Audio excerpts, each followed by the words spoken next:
কোনো ব্যক্তি সে হয়তো মাদক গ্রহণ করে,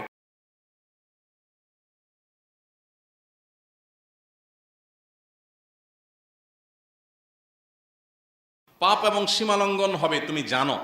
কোনো ব্যক্তি সে হয়তো মাদক গ্রহণ করে, কোনো ব্যক্তি সে ফাসেক, তার ভিতরে আল্লাহর ভয় নাই, সে হয়তো ভালো করে নামাজটাও পড়ে না, সে হয়তো দিন ইসলামের কোনো বালাই তার মধ্যে নাই, সে হয়তো আল্লাহ ভীরু না হওয়ার কারণে, মুত্তাকি না হওয়ার কারণে, ভালো মুসলিম ভালো সৎ মানুষ না হওয়ার কারণে সে হয়তো নানান পাপাচারে লিপ্ত হবে, খুন খারাপি করবে, মাস্তানি করবে, অনেক অন্যায় কাজ করবে, অনাচার করবে, দখলদারিত্ব করবে, এই টাইপের মানুষ সে, আপনি জানেন।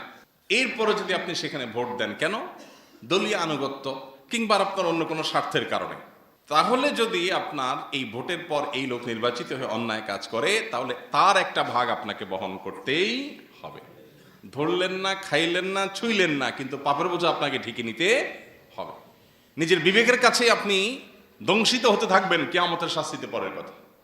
তো এই জন্য এই জায়গাটাতে একজন ইমানদার মানুষ হিসাবে আমানতদারিতা রক্ষা করাটা খুবই গুরুত্বপূর্ণ। আমাদের দেশে ভোট কেনাবেচার যে কালচার আছে, গ্রামে গঞ্জে শহরে বিভিন্ন ক্ষেত্রে, এই কালচার জঘন্য এবং ভয়াবহতম কালচার। এটার বিরুদ্ধে আমাদের সামাজিক প্রতিরোধ গড়ে তোলা দরকার। টাকা দিয়ে কেউ যেন অন্তত কোনো মানুষের মতামত কিনতে না পারে।